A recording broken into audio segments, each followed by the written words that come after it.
Alright guys, starting from fire, this one I'm going to kind of skip over. He's not really doing anything crazy at all. His whole thing is attack down, and if he's under 70% HP when he does his provoke, he will also give himself continuous recovery. Kind of, this is what you would expect from 3-star, kind of 4-star. Some of these skip over ones, no big deal. Alan is also kind of skippable, but he adds a few things to his kit. As we see, his basic attack can strip if the target is provoked, which is a very, very powerful effect. His first skill, 3 mana, scaling based off of attack and HP, which is very good, but has a 82% chance defense down. Kind of sucks at that point. And his provoke, all these guys provoke, and that's what's kind of important with the Vagabond. They are your frontline unit. Scales off of attack and max HP, 82% chance provoke, and if he's under 30% HP, gives himself defense up, and when he's under 30% HP, he takes 25% less damage. So he is a decent frontline unit, but Alan, his main selling point is his basic attack, and you're not building any attack speed on your frontline unit. Now, Royd is going to be a very powerful unit. So if we take a look, his basic does attack speed down, which isn't generally important, but can be powerful. What we're really going to be looking at is mainly his second skill. And this skill is pretty good as well.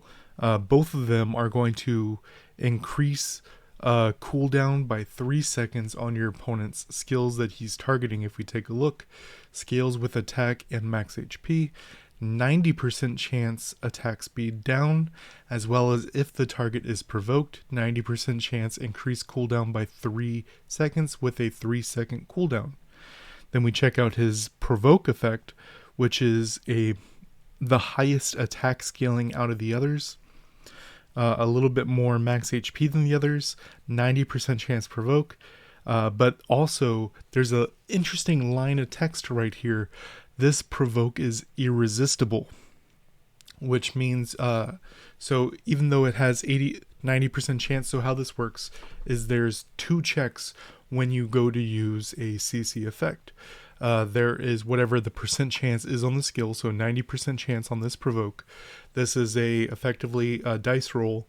You have a 90% chance for it to even attempt to do the provoke, and then you have the accuracy versus resistance, which that is the irresistible part. It ignores your opponent's resistance when it goes to do this effect.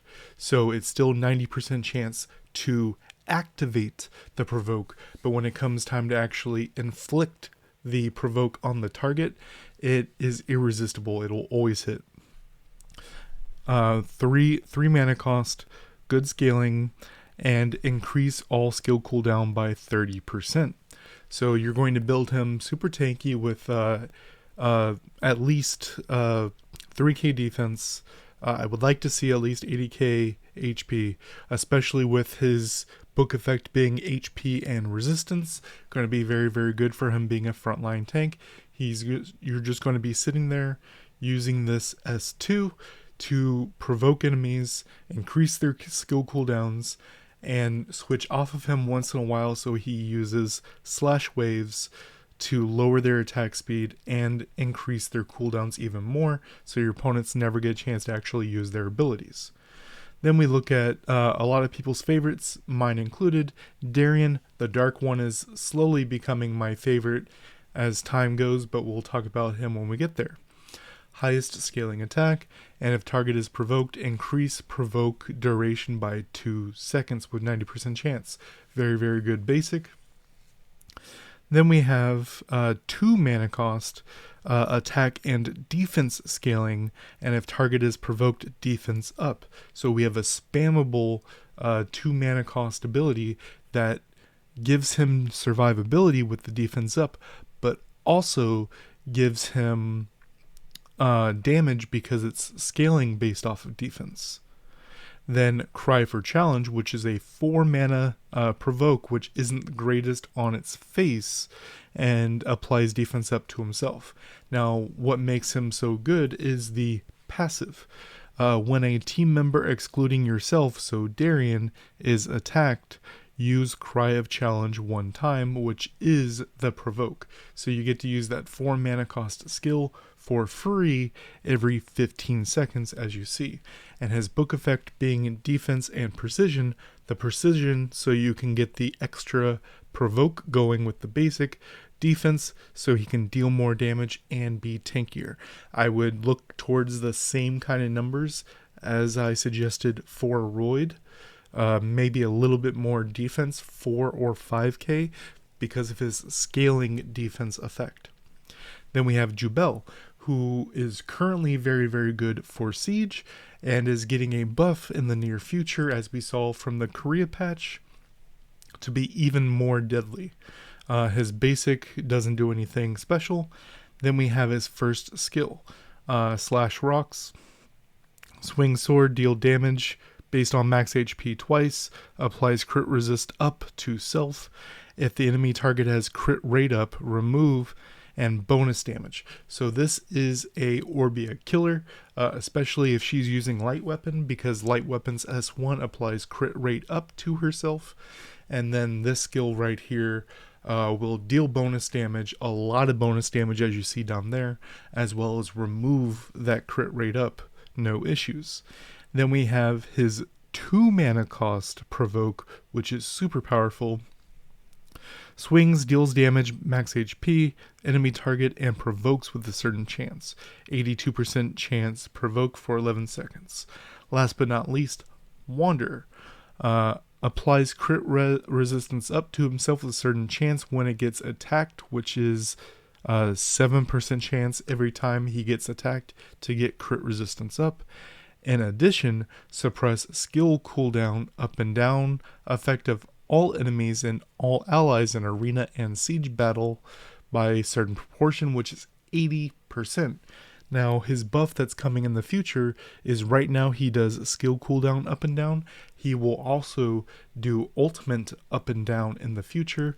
He also has a good book effect being HP and resistance. I'm going to suggest the same kind of stat line that I did before. This is the thing with the 4-star units. They're mostly the same numbers. You are going to want a little bit of resistance if you want to hit that removal of the crit rate up, as well as all these guys, you're going to want a little bit of accuracy to land these provokes. But Jubel is a pretty good counter.